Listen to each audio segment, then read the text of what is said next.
The Middle Ages didn't have sports like we have them today, but they did have competitions. These competitions were tournaments between knights where they demonstrated their martial prowess. During this period, there was one knight who stood out amongst all the rest.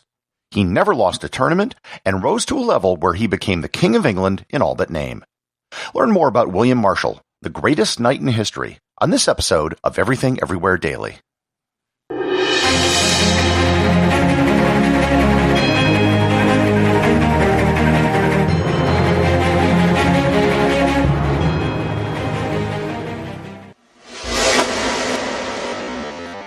One of the defining characteristics of medieval Europe would be the system of knights and knighthood. Knights were, for the most part, an institution for the aristocratic or upper class. Knights were the elite warriors in any kingdom, or at least they were supposed to be. Becoming a knight was a process that took years and a significant amount of money. A boy would start around the age of 7 to 10 as a page, where they would become comfortable with horses and weapons. Around the age of 14, they might advance to the rank of squire. A squire would personally attend to a knight, study chivalry and war, and work on improving their fighting and riding skills. And if all went well, sometime around the age of 18, they would be dubbed a knight. The ceremony was religious in nature and emphasized the knight's humility, loyalty, and chivalry. When knighthoods were first created, they could come from any class of society. But over time, they became a class of their own, with new knights usually being the sons of knights themselves. Knights weren't just about training and skill. It also required money. A knight needed a horse, at least one set of armor, as well as weapons. And these things back then were not cheap. When they weren't out fighting actual wars, knights would often compete in what were known as tournaments. Tournaments were basically mock battles where knights could display their combat abilities outside of actual combat and with a crowd of onlookers. The competitions would usually fall into one of two categories. One would be a joust, with knights on horseback charging at each other with long lances. The other, and usually more popular event, was commonly called a melee. Every tournament could have its own set of rules. Melees could be in teams, or they could be solo affairs.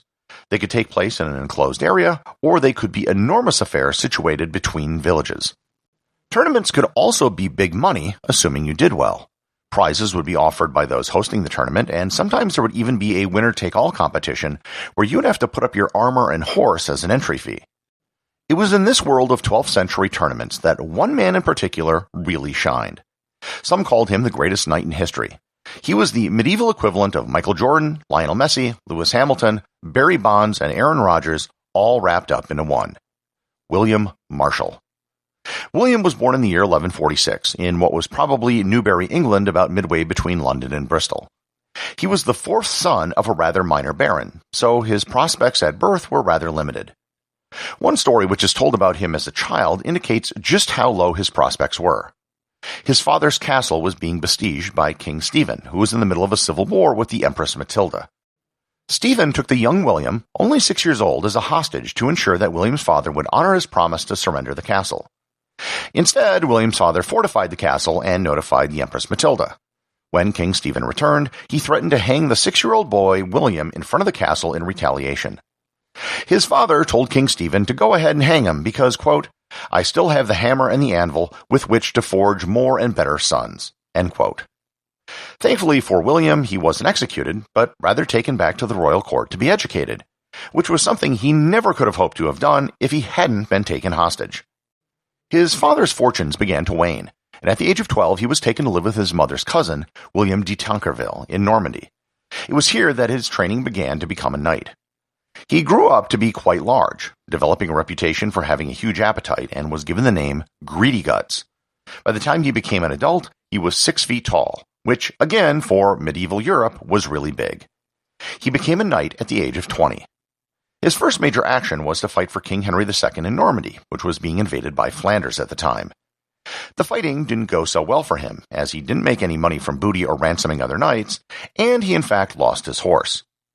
Being the fourth son, he had no lands or property, so he had to make his own way in the world.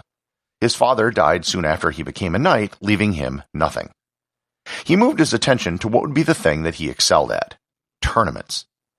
He was sponsored in his first tournament by his relative, William de Tancarville, the man who had trained him.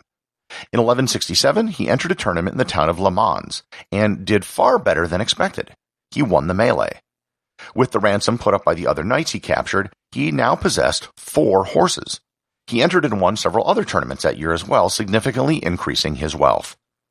The next year, he entered his uncle's service, the Earl of Salisbury.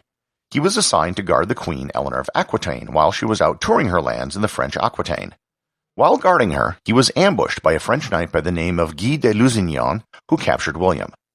The Queen was so impressed by his bravery and the tales of his tournament exploits that she paid for his ransom, and he remained in the service of the Queen for the next 2 years, continuing to compete in tournaments and winning.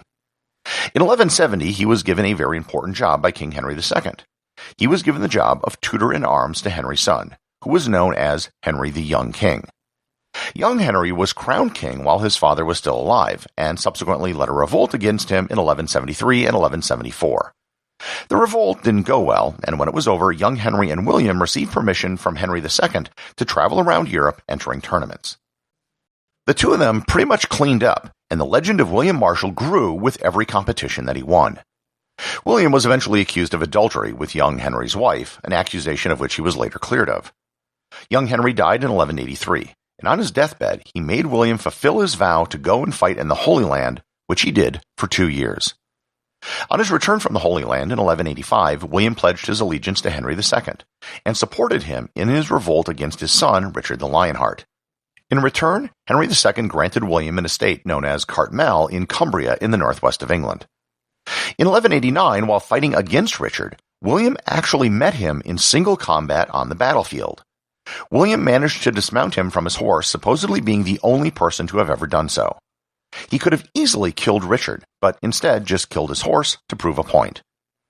Later that year, Henry II died, and Richard became king. When William met Richard as king, Richard didn't punish him, but rather realized he was too valuable not to have in his service. He honored the agreement of his father to give William the hand of Isabel de Clare as well as her lands. William at this time was 43, and Isabel was 17. This made William the first Earl of Pembroke. Together, the two had 5 boys and 5 girls, and thousands of descendants who are still around today. William Marshal, the penniless 4th son of a minor baron, was now one of the richest men in all of England. When King Richard left to go on crusade in 1190, William was one of the men who was put on the Regency Council to run the country while the king was away. While Richard was gone in 1197, at the age of 50, William led a group to relieve a besieged French castle. He literally climbed the walls of the castle and then defeated the marshal of the castle in one-on-one combat in a single blow. And this was at a time when being 50 was really old. When King Richard died in 1199, he then offered his loyalty to his brother, King John. John was not the most popular of kings, and he faced an uprising from his barons. They eventually forced him to sign the Magna Carta, but one of the only nobles to stay loyal to John and not sign the Magna Carta was William Marshal. Before John died in 1216, William was one of the only people left who he still trusted, so he made him the protector and regent for his son, Henry III. As Henry III was only 9 years old when he became king, William Marshal was the de facto ruler of England. At the age of 70, a very advanced age for the 13th century, he led English forces at the Battle of Lincoln, defeating a French army and actually fighting on the front lines. Finally, in 1219, he passed away at the age of 72. On his deathbed, he kept a promise he made from the Holy Land and became invested in the Knights Templar. He was buried in the Templar Church in London, and his grave can still be seen there today. According to legend, he never lost a tournament in his life, and by his own estimate, he took over 500 knights ransom. The Archbishop of Canterbury proclaimed him to be the greatest knight in history. There was a 19,000-line poem written about his exploits titled La Histoire de Guillaume le Marchal. It is one of the few biographies from this entire period about somebody who wasn't a king. William Marshal was one of medieval Europe's greatest rags to riches stories. He went from being penniless to being the richest man in England and the de facto ruler of the country before his death. Despite all of his accomplishments, his 16-year career as a knight competing in tournaments is the legacy that he is most remembered for, and the basis of his claim to fame for being the greatest knight in history. Everything Everywhere Daily is an Airwave Media podcast. The executive producer is Darcy Adams. The associate producers are Thor Thomsen and Peter Bennett. Today's review comes from listener Max Gravy over at Apple Podcasts in the United States. They write, Excellent, brilliant, essential. What a fantastic podcast. I only recently found this show, and I'm very grateful. I'm working my way through the back catalog. So much great knowledge, and so accessible. Bravo to the team that produces these. I did find one discrepancy. In episode 527, Moon Rocks, Gary mentions the Touch Rock at the Smithsonian. There is another at the NASA Space Center in Houston. I've touched it many times. They also have the largest collection of moon rocks visible to the public. Well, thank you, Maximum Gravy. I stand corrected on the location of moon rocks you can touch, and it does make total sense that they would have one at the Johnson Space Center in Houston. I was just unaware of it, as it's one of the only NASA centers that I haven't personally visited. And as for the team that produces the show, you're listening to them. Remember, if you leave a review or send me a boostagram, you too can have it read on the show.